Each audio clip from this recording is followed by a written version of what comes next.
make my millennium. Yeah, I'm feeling a little, anxious, if you know what I mean. It's been about 600 years, after all.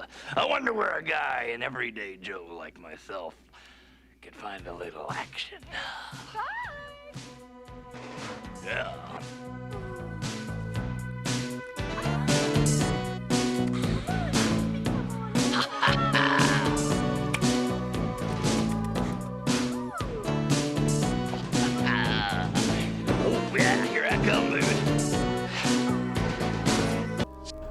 Welcome to episode 2 of Jim's Movie Musings, where I dive into my home video collection for movies for you to download while you're on home quarantine. Today I'll be reviewing Tim Burton's 1988 classic Beetlejuice, one of my all-time favorite movies, if not my actual favorite. An offbeat tale of the afterlife, Beetlejuice is the story of Adam and Barbara Maitland, played by Alec Baldwin and Geena Davis, a young couple who meet an untimely death, only to discover that death is only the beginning of their problems.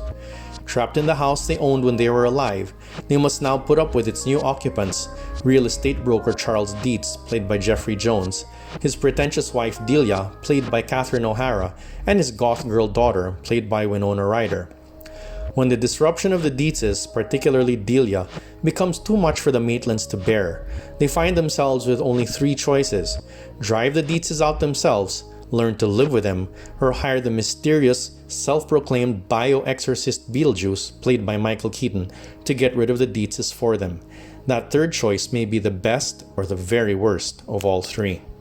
Reviewing this one's a no-brainer for me for a number of reasons. First, it's funny as all get out.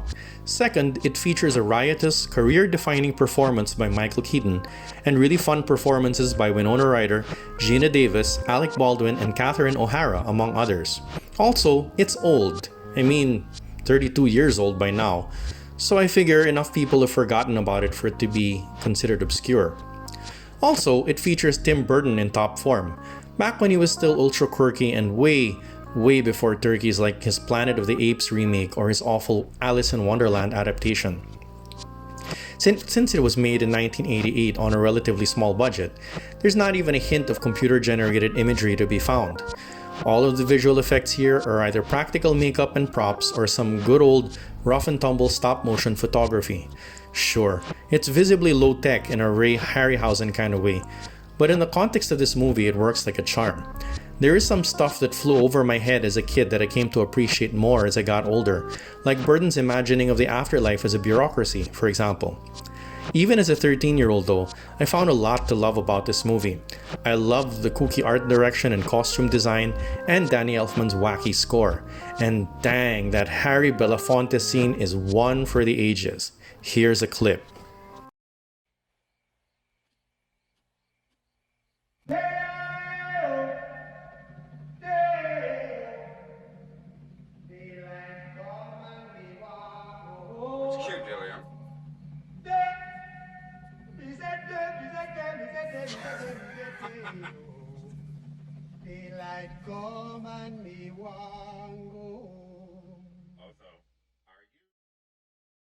Also, as strange as this may sound, this movie cured me of what was, at the time, a virtually crippling fear of death. I'm not talking about the sensible instinct of self-preservation that keeps a person from licking public toilet seats or eating Tide Pods. I'm talking about a borderline irrational fear of the very thought that my life would end, and that I would be put in the ground, or worse, end up as a pile of ashes to be stowed in an urn. It may sound odd for me to confess this as a baptized Catholic, but the notion of a heavenly paradise for some reason did nothing to ease the dread of knowing that my life one day would be over. After a conversation with one of my kids about death, I realized that it's normal for kids, who are about as full of life as it gets, to have a hard time grappling with the very concept of death. I've been told that this is one of the reasons we make pets out of animals with a fraction of our lifespan, to get used to the idea of death. Although the joke's on you if you adopted tortoises. But by handling the topic of death with a deft mix of irreverent humor and heart, the makers of Beetlejuice somehow made me look at death differently. They certainly didn't trivialize death the way a lot of movies in the 80s, especially the action movies, did. It was also distinct from the more famous paranormal comedy of the time, the mega blockbuster Ghostbusters, in that it was told from the point of view of the ghosts. Did I think the afterlife would be exactly as it was depicted in Beetlejuice? Well, no, not at all. But the wacky, chaotic world that greeted Adam and Barbara upon their demise felt, in its familiarity, somehow more reassuring to a little kid in the 1980s than the vague promise of a place beyond pearly gates, beyond pain or suffering. Would I take a crazy afterlife bureaucracy with Harry Belafonte lip-syncing over actual paradise? Well, not now, obviously, but back then, if I'm honest, I would have at least thought about it.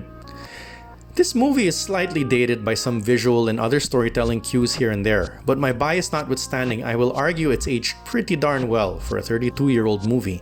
I think it helps that Danny Elfman went, for the most part, with actual instruments rather than the then ubiquitous synth or electronic music that many composers of the era favored. In any case, my kids absolutely love it, even without my brainwashing them, so that says something about it speaking to younger generations. Anyway, if I may wax a bit sentimental here, I think this is a great movie to watch while on home quarantine because we really need to laugh. We need the irreverence this movie provides as the specter of death hangs over us the way it does. Food and other necessities may help keep us alive, but humor like this will keep us sane. That's all for now. Happy viewing, folks!